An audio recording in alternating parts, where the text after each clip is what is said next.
It is what it is. It happened. I am who I am. And what about it? I figured while I was at it, I might as well give y'all a little content batch and also let y'all know a little bit about me because I got to reintroduce myself, okay? So I am Jazmine. I go by JD, also Jade. You know, I go by many names, but feel free to call me JD. And I just have to do a quick life update and fill y'all in about who I am and what the details are, okay?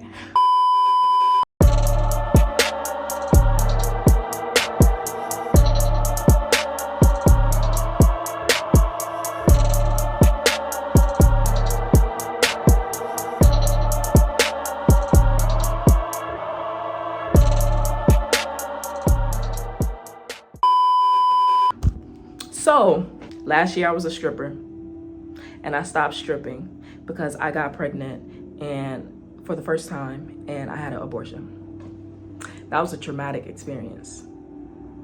That was definitely a traumatic experience for sure. I definitely learned a lot about myself, about the real world, about life, about the consequences of stripping, about how to build yourself up, okay? How to go from hell to heaven. Like, I learned a lot during that year. And for a little while, I was afraid to talk about it because I was embarrassed by it. I'm like, oh my God, not me. Not the one that said I ain't having no kids. And I'm still not having no kids, but how did I slip up and let a nigga get me pregnant?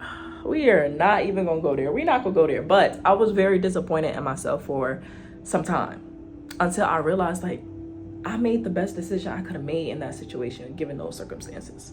So I don't feel any regret. And it is sad to see that they are currently trying to ban abortion right now. But hey, all I can say is, as a woman who loves women, I no longer have to worry about that. And I am grateful, but we need access to abortion. It's healthcare and it's community care, all right? If you actually cared about the planet that we live on, the planetary body called Mother Earth, then you would be a lot more considerate when you're having children. If you actually cared a lot more about yourself, you would be more considerate before you have children. But I'm not trying to, go too far down that rabbit hole. I just wanted to share that with you because that was one of the things that was on my chest and I was a little bit nervous and afraid to talk about, but it's actually a very large part of my very empowering experience.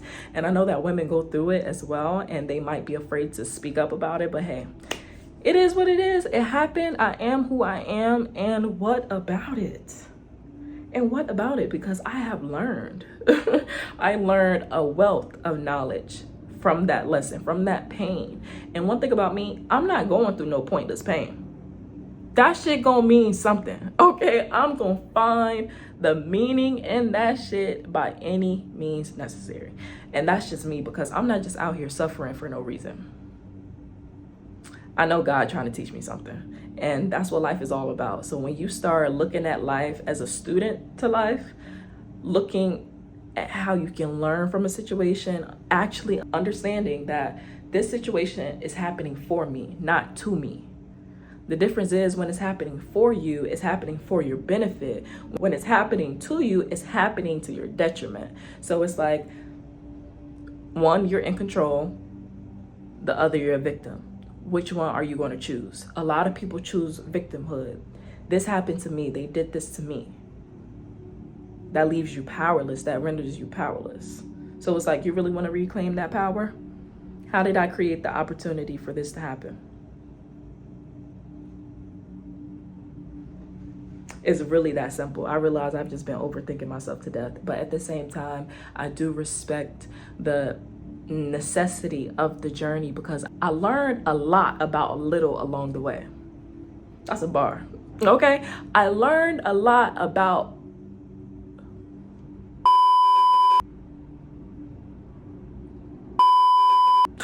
hold on, nah. I learned a lot about the little along the way. Yeah, because every single day was a little bit of progress. I learned something new every day. And no matter how small that new thing was that I learned, the compound interest of that over time. So I've been stacking up on my internal bank of wealth. I'm wealthy. I'm wealthy. So it's like now the whole challenge for me is to bring that into fruition, to manifest that physically within this reality, to be able to contribute to others as well as contribute to myself. Okay. So that's the whole goal. And it's like all of my experiences led me to this moment and led me to this realization. I was able to leave the strip club and never have to dance again. Like that is an accomplishment. Round of applause, baby. Make that hand clap, because we ain't clapping cheeks no more. Okay. Look, that is an accomplishment. And I'm realizing like, oh my God, the very thing that I was afraid of, it was the thing that I needed to do. I needed to stop playing games, stop being afraid, stop being embarrassed, and actually come out and speak up about my story and my experiences. Because I know, like with a lot of the people I went to high school with, who knew that I would drop out of school and be a stripper? I know I used to joke about it, but who knew it would be me though? I didn't think it was gonna be me, and it ended up being me. So it's just really interesting to see how people really do fill out those stereotypes that somebody gonna get pregnant, somebody going to jail, somebody gonna drop out and be a stripper, some people gonna go to the military, some people gonna go straight to the workforce, some people gonna graduate college. Come on now. We all know the different subcategories and the things that people were saying and, you know, subdividing people. Nonetheless, I shocked myself with that one. But guess what? Baby, I was a dancer. When I was 21, that's when I became a dancer because one, I was facing eviction and I needed to pay 10 bands in order to keep a roof over my head and I had nobody else to depend on. So I had to make some shake. I was a self-taught pole dancer at the time, so I learned everything that I knew on pole in my house. And then I got to a certain point where I'm just like, damn, I'm actually really good at this. And this is an art. This is something I'm passionate about. And at that time, I'm 21, no kids, and I live in a completely new city where nobody knows me. It was the perfect opportunity to become a stripper. And I needed to pay my rent and beat my eviction. Perfect opportunity. So I took that opportunity and I actually paid off my rent and beat my eviction in 6 weeks. But I kept dancing for 11 months because after I paid that off, I'm like, okay, now this is my highest stream of income. I got to keep doing this in order to support my cost of living. So I was doing that for a really long time, but my expenses were so high and my money was a little bit more than that, but it wasn't enough to leave me any wiggle room or cash flow. You feel me? So it's like, I'm still, in a way, penny pitching as a stripper. Yeah, I motherfucking said it because people get up here and act like it ain't nothing but bands. Like you'll become rich by being a stripper. If that's the case, why do strippers get stuck in the club? Why are they still stripping if it made them rich? We're not even gonna go into that because that's a whole nother conversation, right? But I'm just grateful that I overcame that and I can look back and say, damn, I was young and turned, I was a stripper. I used to be a stripper, like what? And I know enough about it now to teach other women. So my entire point of sharing my story and my knowledge about the industry is to help the girlies who don't have a clue about what's going on. Because on TikTok, they sitting here, it's trending. It's trending. And it's the fact that they make it look cute on TikTok. I don't like that. I do not like that because they market you the aesthetic. But it's a trap. It is the trap. For women, for sure, bro. And every woman that go into the industry, they gonna think I'm gonna be different, not me. Yeah, okay. I said the same thing and it ended up being me. Like, it's crazy how that works. But I learned so much. A wealth of knowledge and information from my experiences. So I'm grateful for that. It's a win in my book. I don't want a set trip, but it's a win in my book. It's a dub, you know. But yeah, so I just figured that I would catch y'all up and let y'all know a little bit about me. So I'm currently 23. I live in Houston, Texas. I love it. H-Town.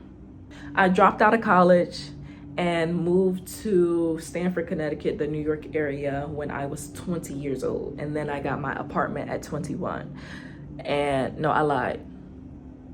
Well, I turned 21 that same month. So yeah, I got my apartment at 21 and I had a little 9-to-5 job, but I really felt like that job was a waste of my time. I feel like I could be literally doing anything better with my time right now on the planet. Anything. Like, I'm just not choosing to spend my time like this. That's the true currency. Time is the true currency. And if that's the most valuable one I have, I'm not finna spend it at this. I'm not spending that shit here. Not at this job. So I always had the mentality, look, I'm gonna find a way, I'm gonna make a way. But I had a habit of quitting jobs without another stream of income lined up. So that always put me into like financial struggles because I wasn't practicing good financial habits. It's that, but at the same time, like, I'm not even really like a splurgy person. I'm not as disciplined as I could be, but also understanding the cost of living. So my monthly expenses as a 21-year-old was $5,000, a little bit over $5,000. I'm 21. This is my first apartment. My expenses were way too high. My rent was $1,700. I had a car, I had insurance. That did not include any of my utilities. You know, all the miscellaneous shit that come up that you need. You know, like, come on now. Inflation. I living in one of the most expensive parts of America. Like, it was just a recipe for a financial struggle. So I just had to work really hard in order to sustain it, and I was barely able to sustain it. Like, I'm not one of them girls that's gonna get up here and just cap like, yeah, I got it all together, I'm in my bag. Girl, I'm learning how to get in my bag. Okay, like, I'm in my bag now. But I was not back then, and I'm not scared to admit that, because I'm actually grateful for those experiences. It's because of that I'm so grateful for where I am and my own unique skills, gifts, talents, and strength, baby, because it was nothing but strength and willpower and courage and bravery that pulled me out of all those situations. I'm just grateful I made it out the club alive. I was never physically assaulted, thank God. You know, like, I made it out safely and alive. I was just heartbroken because I got pregnant, you know? So I will say to any of the girls that feel guilty about getting an abortion, I want you to know it's okay. It's genuinely okay. And you don't even realize how you actually did an act of good. And I don't care about the people who are going to get triggered on this, because that's low level, low vibrational. I don't care. But you need to understand how, don't punish the child. Don't risk a child's life on a gamble. That's what you do when you decide to have children. Because we all know that every parent that has a child ain't rich. And a lot of them are in traumatic positions, so their children grow up traumatic. You just got to understand how your actions affect everybody, yourself and other people around you, and the harm that it's doing to these children that are coming up in the world. Look at the world, y'all. Stop acting like this is a pretty place. The terrain is beautiful, but look at the human beings. Stop acting like this is an innocent place. I'm over that shit. It took me some convincing to convince me that this is hell. I'm totally convinced. We not gonna sit here and act like majority of the population are good people. I rebuke that. It's not even that I rebuke that. I rebuke that lie, that delusion, because it would be nice if majority of the people were. But that's not what the statistics, the behavior, that's not what reality, that's not what the facts are demonstrating.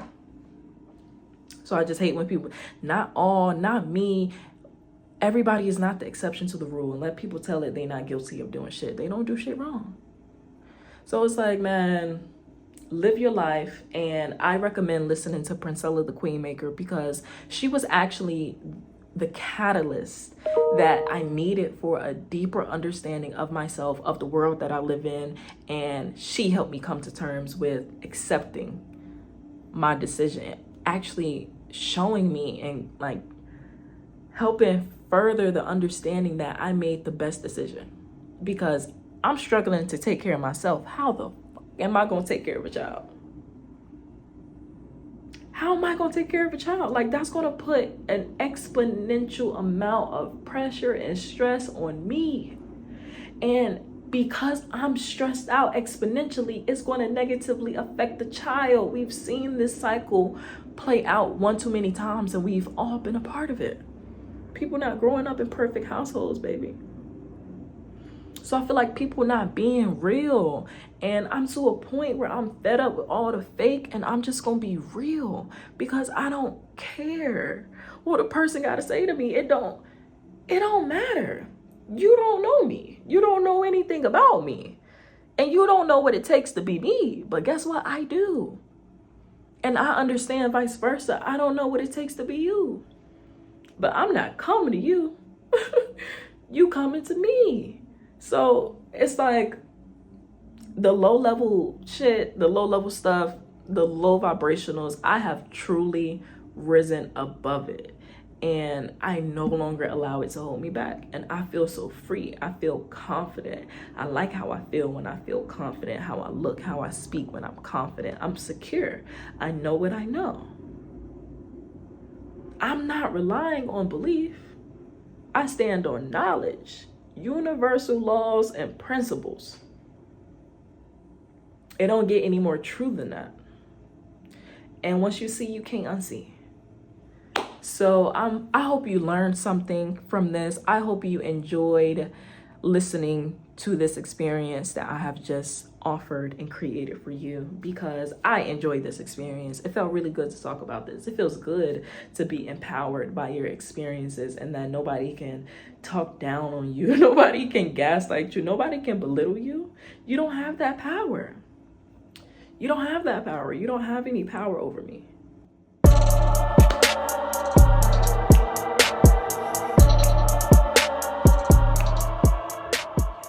All right, y'all. So I am out of here. I am JD. Remember, I am an ex-stripper turned stripper coach. And join me on the journey. Go ahead, hit the subscribe button. Join me on the journey. And I look forward to seeing you again.